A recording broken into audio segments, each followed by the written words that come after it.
Welcome back to Flashpoint. Joining us now, Kendrick Cunningham. He's running for city council. He's also president of MEC Young Dems. Kendrick, thanks for coming on. We appreciate it. My pleasure. My pleasure. Thank you for having me, man. Hey, listen, we'll get to the issues of the day here in just a second, including transit and redistricting and things like that. But I'm always interested. City council here in Charlotte, I mean, it's a part-time job. It doesn't pay all that much. It's a lot of work, a lot of reading. And I'm always interested why somebody wants to do this. Why do you want to do this? Yeah. So initially, when I was thinking about things to do at the beginning of this year, I wanted to be a political aide in Washington D.C. With the Biden-Harris administration. But some of my constituents came to me and they talked to me about how elections were coming up and that they were very much dissatisfied with how city council was making decisions and the things that city councilors were doing. So they asked me if I would run for office, and I accepted. Let me talk about transit first of all, because earlier in the show we talked about it, and we've talked about it now for several weeks in a row because it's such a pressing issue here in Charlotte. And I know you have said that you don't feel like the plan that's being talked about is really beneficial to a lot of folks, including folks in your district. Mm-hmm. Yeah, I think like where city council is going now with the strategic mobility plan, I think it's a great way to start when we're talking about how to expand public transportation options throughout our city. I think it's especially with now I'm being redistricted into District 2. I'm running in District 2. The way that transportation has rendered District 2 and connecting Johnson C. Smith to HBCU, connecting public transportation to a HBCU, I think that's extremely beneficial. I don't think the way that our bus system works, a lot of people in working family communities in our city have to cross main intersections. And that's a very dangerous thing for us when we're having to catch the city bus.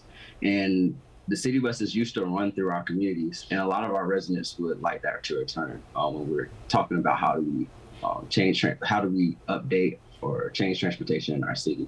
I think one of the things I'm excited about is our public transport fleet. Our public transport fleet with the bipartisan infrastructure bill, hopefully becoming fully zero emission electric vehicles and maybe one day autonomous vehicles.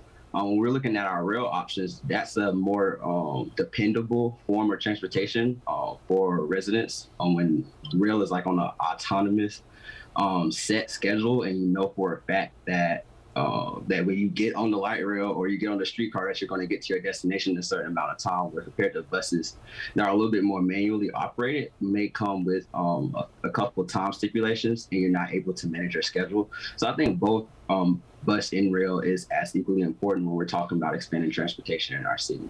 I noticed in your Twitter feed you've spoken quite a bit about the infrastructure bill and the fact that it's passed now. Do you think that is a crucial piece in all this talk about transit? We know federal matching grants is a big part of it and has been in our transit in the past as well. Do you think the fact that this is now passed, that now puts us on path to a more likely outcome here?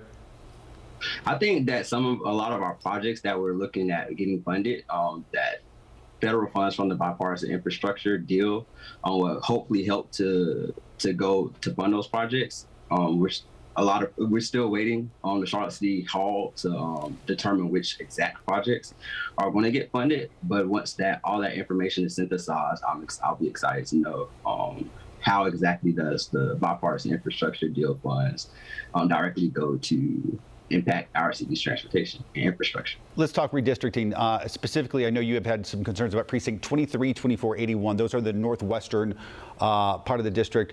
All got moved from District 3 to 2. What are your frustrations there?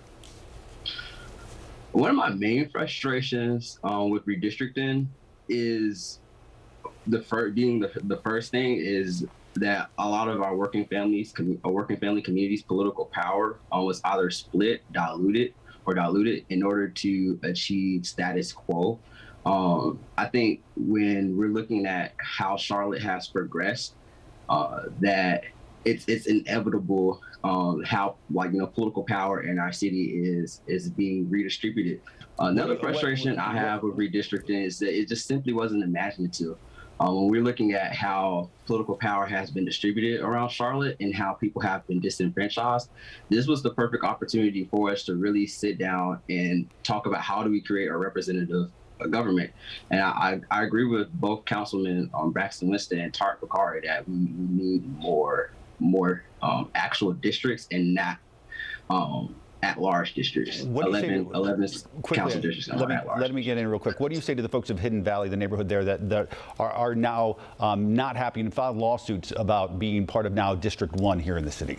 I think the first thing is it's unfortunate that when redistricted is being touted as a people-guided process, that when people who had genuine concerns about redistricting and how their voting power is going to be situated and from 2021 to 2030, I think it was like a slap in the face to them.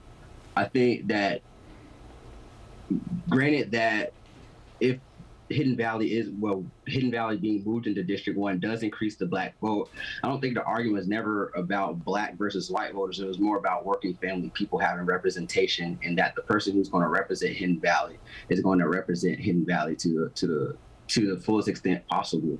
Kendrick Cunningham, running for city council here in Charlotte, also head of Young Dems here in Mecklenburg County. Kendrick, thank you, sir. Appreciate you coming on.